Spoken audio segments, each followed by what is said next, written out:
Assalamualaikum warahmatullahi wabarakatuh. Di sini saya selaku perwakilan kelompok akan menjelaskan beberapa menu di dalam Slim 9. Menu pertama yang akan saya jelaskan adalah daftar terkendali. Tampilannya seperti ini.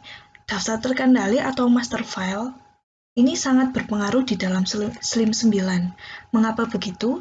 Ketika kita merubah maupun menghapus atau menambah di dalam menu ini akan berdampak kepada menu lainnya seperti contohnya seperti ini. Ini ada beberapa menu bar yang ada di dalam menu daftar terkendali. Yang pertama adalah GMD atau format fisik dokumen. Tampilannya seperti ini. GMD ini memuat beberapa kode seperti ini. Dan kita bisa menambahkan GMD baru. Semacam ini. Kita klik kodenya, lalu kita klik namanya dan simpan. Dan ini akan berpengaruh kepada bibliografi. Selanjutnya ada tipe isi. Tipe isi juga berpengaruh kepada bibliografi. Tipe isi ini memuat isi dari sebuah koleksi. Lalu selanjutnya tipe media. Tipe media ini juga berpengaruh kepada bibliografi. Seperti ini. Lalu tipe pembawa. Tipe pembawa juga berpengaruh kepada bibliografi.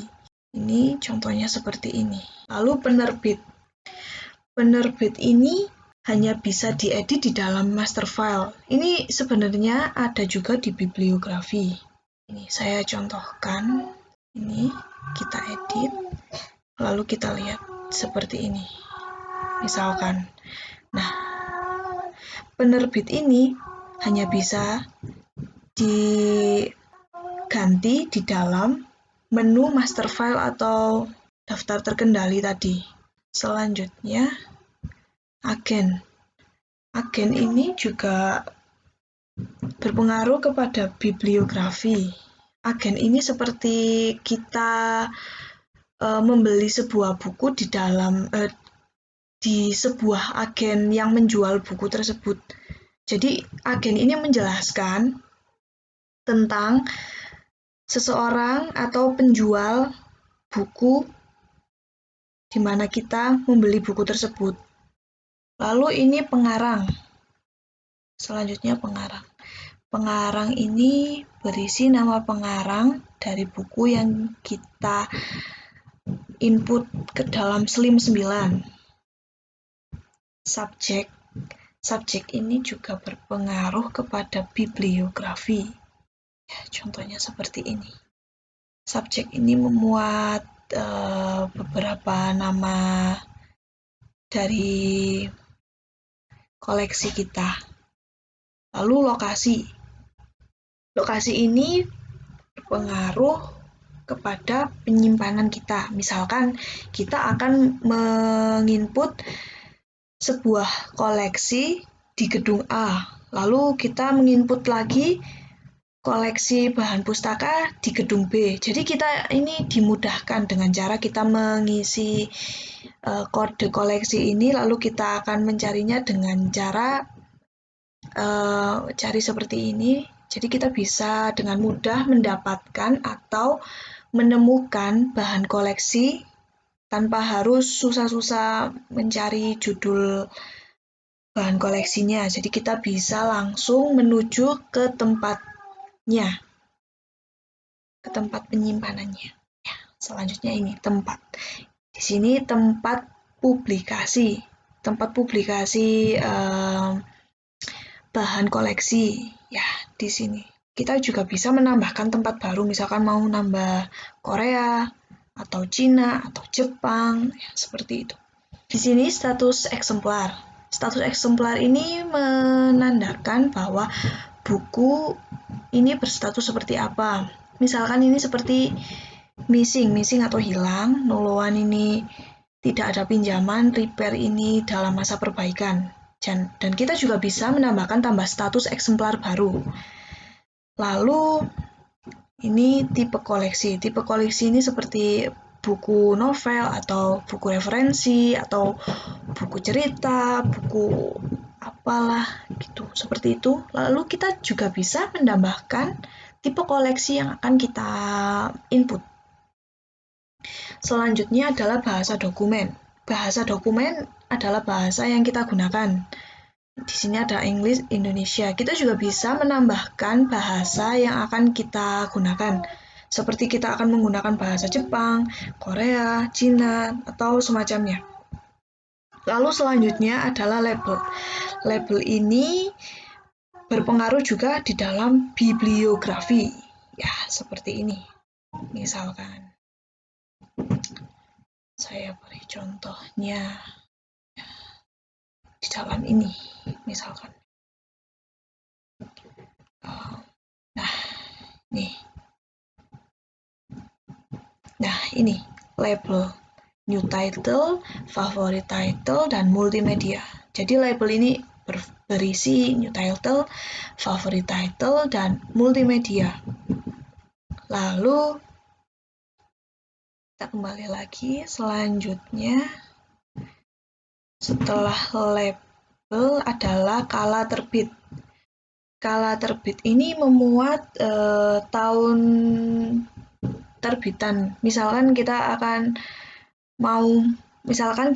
menambah atau memperbaiki koleksi di dalam slim ini. Jadi terbitan berkala semacam itu. Lalu di sini ada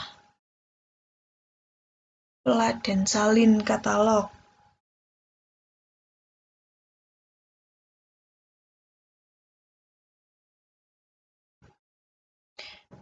Di sini ada peladen salin katalog atau biasa disebut cataloging server. Ini berfungsi untuk pengentrian sebuah katalog di dalam bibliografi. Pengentrian ini dapat dimudahkan dengan cara kita menyalin katalognya, dan kita juga bisa mengatur ini, kita mintanya jenis layanan P2P server atau Mark SRU server atau ini seperti ini. Jadi kita pertama mengisi nama, lalu kita copy URL katalognya, lalu kita pilih layanannya, lalu kita simpan. Semacam itu, setahu saya. Lalu ini pola kode eksemplar. Nah, ini sangat penting. Kenapa? Karena ini berpengaruh di dalam bibliografi. Kita dapat menambah pola baru, misalkan seperti ini. Nah, ini memuat 000 ini memuat jumlah eksemplar yang dapat kita input atau kita perbanyak. Misalkan, ini panjang nomor seri ini 5. Nah, di sini kita juga bisa menambahkannya menjadi 10, 11, 12, atau sebutuhnya. Jadi ini bisa langsung kita simpan. Semacam itu. Nah, ini data pengarang. Data pengarang tak terpakai itu hanya cadangan, dan ini tidak terlalu penting. Data subjek juga, data penerbit tak terpakai juga, dan data tempat terbit tak terpakai. Ya. Setelah saya menjelaskan menu daftar terkendali, sekarang saya akan menjelaskan menu sirkulasi. Ya, menu sirkulasi ini berupa semacam layanan sirkulasi yang ada di sebuah perpustakaan, namun ini layanan sirkulasi elektronik. Jadi layanan sirkulasi ini itu semacam layanan di mana sebuah pustakawan itu mengelola bangke. Setelah menjelaskan menu daftar terkendali, saya akan menjelaskan menu sirkulasi. Menu sirkulasi ini berupa atau berisi layanan sirkulasi yang ada di dalam Slim 9. Layanan sirkulasi elektronik ini adalah layanan untuk pemustaka yang berkaitan dengan peminjaman, pengembalian, perpanjangan, dan penagihan koleksi, serta penyelesaiannya secara manual bisa maupun elektronik juga bisa. Dan ini saya akan mencontohkan cara elektroniknya. Di dalam menu sirkulasi ini terdapat beberapa menu bar. Yang awal adalah mulai transaksi. Mulai transaksi ini di mana kita sebagai anggota, misalnya, kita mengisi nama ID kita, lalu kita mulai transaksi ini semacam kita meminjam buku atau mengembalikan buku. Nah, di sini uniknya kita bisa men-scan buku pinjaman kita dengan cara kita men-scan barcode bukunya. Lalu selanjutnya ada menu bar pengembalian kilat. Menu bar pengembalian kilat ini adalah menu di mana kita mengembalikan sebuah koleksi bahan pustaka. Selanjutnya, ini aturan peminjaman. Aturan peminjaman ini kita dapat mengaturnya dengan cara seperti ini.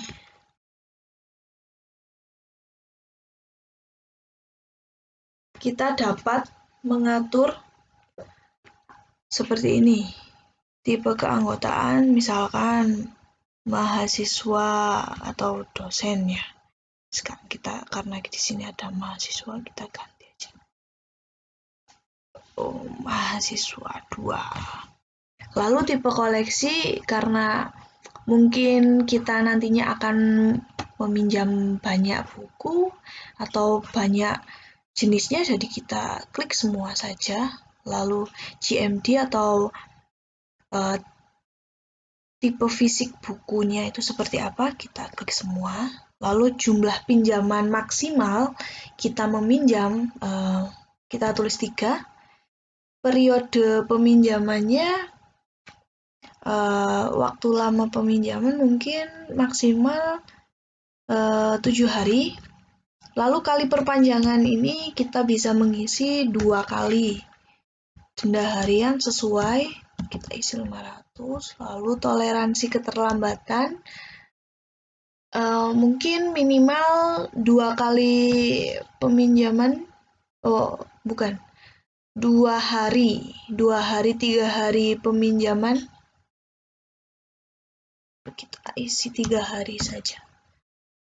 Jadi kita bisa menolerir jika lebih dari batas peminjaman, ya kita bisa menolerir 3 hari lebihnya, selebihnya itu kita akan mengenakan denda. Lalu ini kita simpan. Nah, jadi keluarlah tipe aturan peminjamannya seperti ini. Lalu ini ada menu bar sejarah peminjaman. Sejarah peminjamannya seperti ini. Kita klik nama anggota kita, lalu kita terapkan file. Seperti itu. Lalu daftar keterlambatan. Jadi kita dapat melihat daftar keterlambatan kita dalam meminjam sebuah bahan koleksi dengan cepat adalah kita memasukkan nama ID anggotanya, lalu kita klik search. Jadi kita bisa tahu anggota itu terlambat tidak untuk menyerahkan atau mengembalikan bahan koleksi tersebut. Nah, ini reservasi. Reservasi ini semacam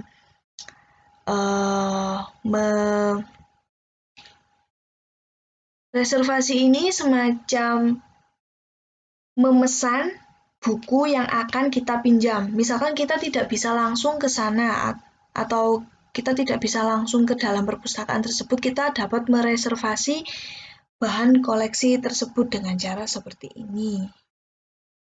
Di sini saya akan menjelaskan menu tentang bibliografi. Bibliografi ini memuat tentang judul maupun isi dari sebuah koleksi ini. Di sini di menu bar ini ada beberapa menu mulai dari daftar bibliografi hingga impor data eksemplar. Saya jelaskan daftar bibliografi ini. Daftar bibliografi ini memuat tentang judul, terus nomor ISBN atau ISSN, terus jumlah salinan eksemplar, dan jumlah perubahan terakhir data bibliografinya. Di sini kita bisa menambahkan bibliografi baru. Nanti saya contohkan. Lalu di sini ada daftar eksemplar. Daftar eksemplar ini memuat beberapa koleksi yang sudah dimasukkan ke dalam SLIM 9 bulian.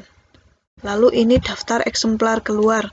Daftar eksemplar keluar ini memuat tentang beberapa koleksi yang dipinjam oleh pemustaka. Namun di sini saya belum melakukan proses tersebut, jadi di sini kosong. Selanjutnya, layanan March SRU. Layanan March SRU ini seperti salin katalog, tapi terhubung dengan perpustakaan nasional. Jadi ketika kita ingin mengakses sebuah koleksi di dalam perpustakaan nasional, kita cukup mengcopy katalognya dan menggunakan March SRU ini. Lalu kedua, layanan Library of Congress. Ini terhubung dengan, kalau tidak salah, Perpustakaan Nasional Amerika. Jadi kita bisa mengcopy katalog, lalu kita akan terhubung ke dalam Perpustakaan Nasional Amerika. Selanjutnya, layanan P2P. Layanan P2P ini antar SLIM. Jadi kita mengcopy katalog dari SLIM kita ke SLIM orang lain, seperti itu. Jadi ini terhubung dengan Perpusnas, ini terhubung dengan Perpusnas Amerika, dan ini terhubung dengan antar SLIM. Lalu selanjutnya, menu pencetakan label. Nah, kita setelah memasukkan data bibliografi ke dalam SLIM 9, kita tidak perlu melakukan pencetakan label di luar. Kita cukup mencetak label di sini. Caranya kita klik ini, lalu tambahkan dalam antrian cetak, oke. Setelah itu, berkas terpilih ditambahkan pada antrian cetak, lalu klik cetak label dari data terpilih. Nah, ini akan keluar seperti ini. Jadi kita tinggal ngeprint saja. Ya, seperti ini. Lalu, cetak barcode. Cetak barcode ini sama seperti pencetakan label. Ini memuat barcode dari koleksi buku kita. Caranya juga sama. Kita klik tambahkan dalam antrian, lalu oke, lalu cetak barcode, dan ya, keluarnya seperti ini.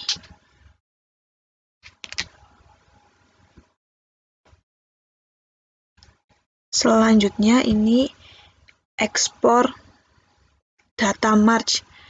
Ekspor data March ini kita mengekspor data koleksi di dalam SLIM 9 ini ke dalam format March, sehingga kita dapat mengimpor data tersebut ke dalam menu impor data March. Seperti itu. Lalu kita next mencetak katalog, menu mencetak katalog. Nah, di sini kita dapat mencetak sebuah katalog, sebuah koleksi dengan cara kita klik ini, lalu tambahkan dalam antrian, lalu cetak katalog dari data terpilih. Nah, nantinya akan keluar seperti ini. Ini kita bisa langsung mencetak kartu katalognya jika diperlukan. Selanjutnya, ada menu ekspor data biblio. Ekspor menu data biblio ini kita itu mengekspor data di dalam bibliografi ini ke dalam format CSV. Jadi caranya kita ekspor sekarang. Nah, ini ekspor data biblio, terlihat seperti ini tampilannya.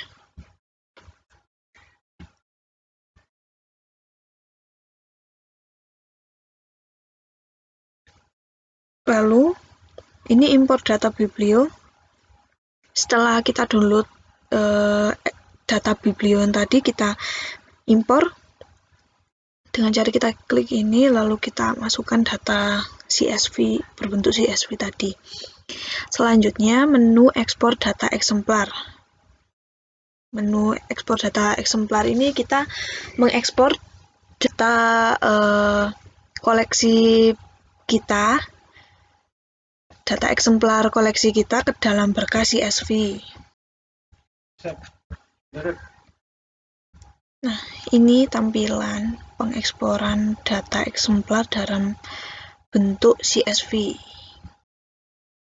Assalamualaikum warahmatullahi wabarakatuh. Saya akan menjelaskan menu inventarisasi di dalam SLIM 9. Di sini tersedia dua menu bar dari menu inventarisasi. Nah, di sini ada riwayat saya melakukan inventarisasi yang telah saya coba. Sekarang kita akan mencoba membuat sebuah kegiatan inventarisasi.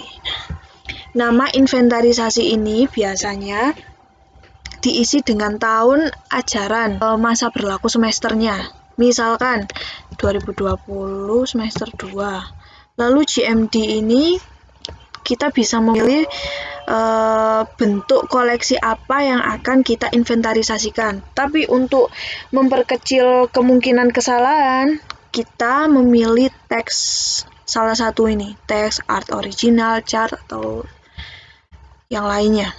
Ini juga berlaku kepada tipe koleksi dan juga lokasi buku. Ini diisi lokasi rak dan klasifikasinya. Lalu kita inisialisasi inventarisasi, oke? Setelah itu akan muncul beberapa menu bar banyak seperti ini. Yang pertama, inventarisasi aktif.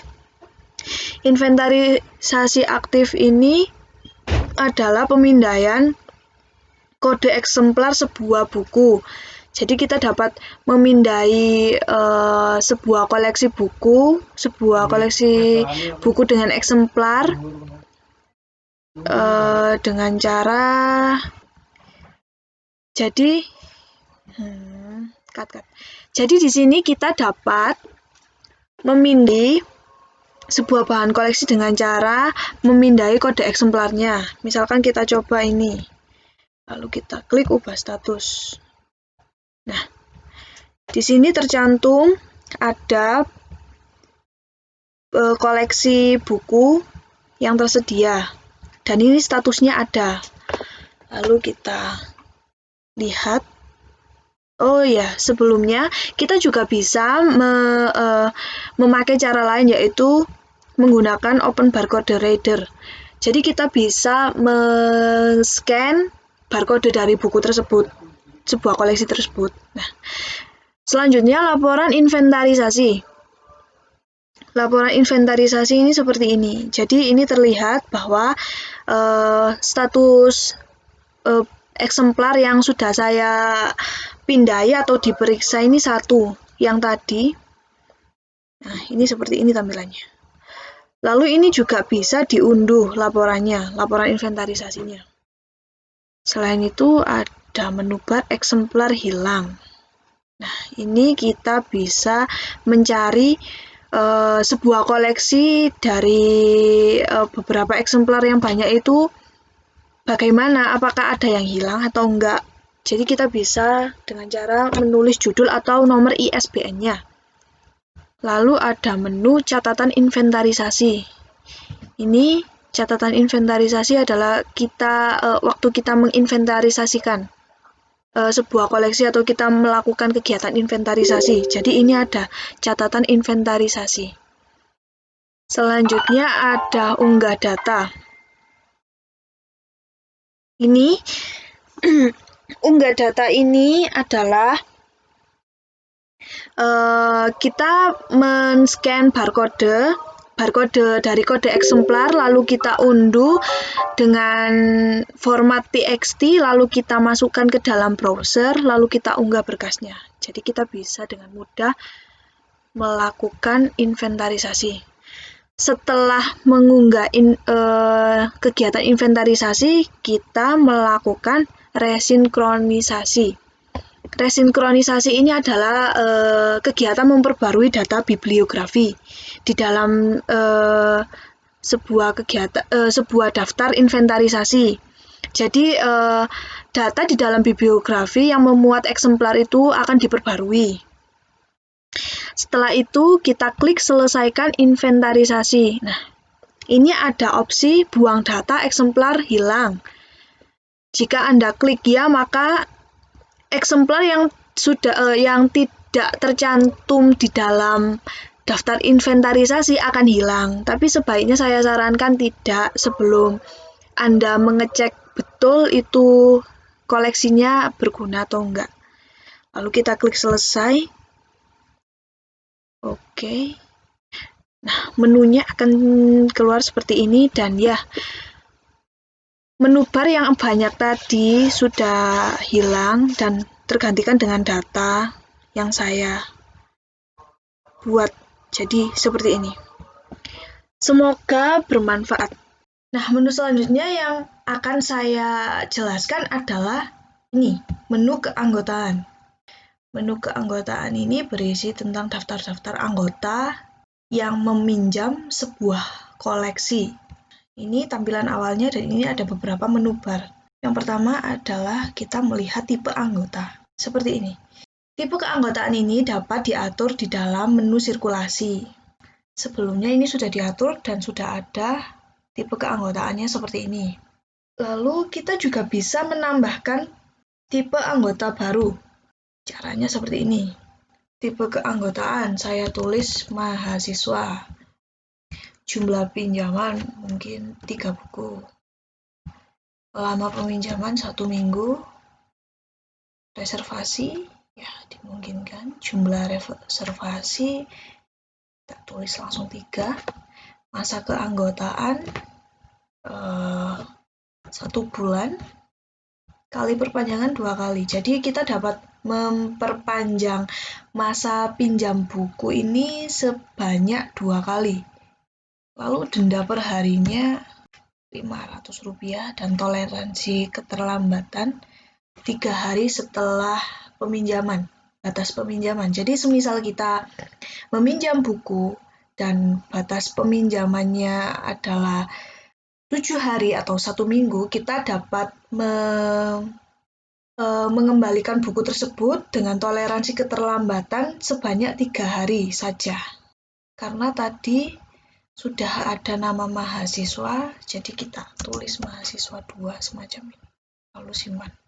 Nah, jadinya seperti ini. Lalu kita tambahkan anggota. Di sini belum ada anggota sama sekali, jadi kita akan menambahkan anggota.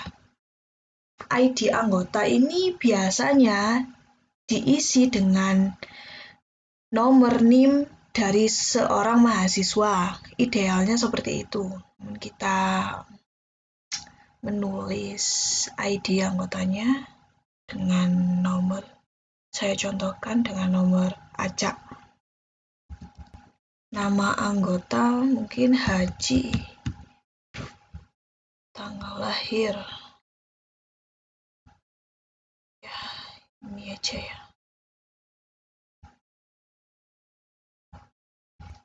Lalu anggota sejak dan tanggal registrasi ini berlaku secara otomatis. Ini juga berlaku hingganya secara otomatis. Nah, institusi ini kita isi dari mana kita berasal. Misalkan kita seorang mahasiswa, kita berasal dari sebuah universitas negeri Malang. Nah, semacam ini. Lalu tipe keanggotaannya kita menulis mahasiswa ini. Jenis kelamin perempuan, alamat kita isi alamat rumah kita, kode pos juga, alamat surat juga, lalu nomor telepon, nomor identitas. Nomor identitas ini berupa nomor telepon, lalu ada beberapa catatan mungkin. Lalu ini kita mengisi foto. Kalian bisa mengisi foto kalian sebagai identitas keanggotaan semacam ini. Setelah itu kita kasih alamat email kita beri nama alamat email kita.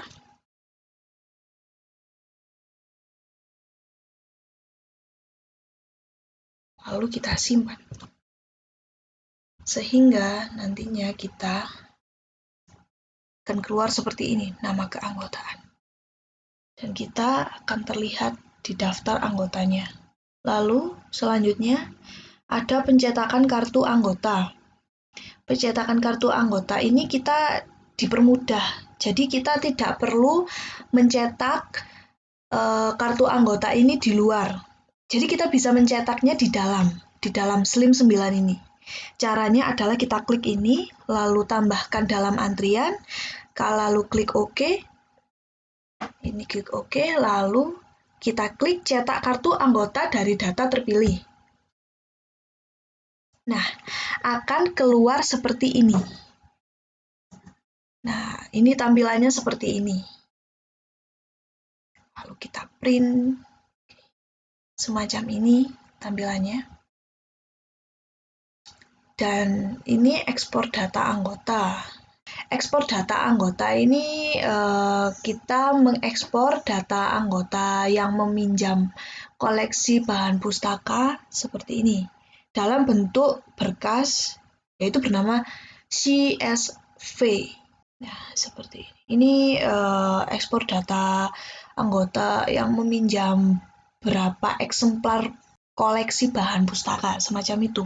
Kita klik ekspor sekarang. Oke. Sehingga keluar, nah, semacam ini, Senayan Member Export CSV. Ini adalah ekspor data dari anggota di dalam Slim 9 ini. Sehingga kita dapat mengimpor data anggota yang tadi dengan cara browser, lalu kita cari downloadannya. Nah, semacam ini. Jadi kita bisa mengimpor data anggota peminjam koleksi bahan pustaka. Ya. Sekian penjelasan saya, semoga bermanfaat dan terima kasih.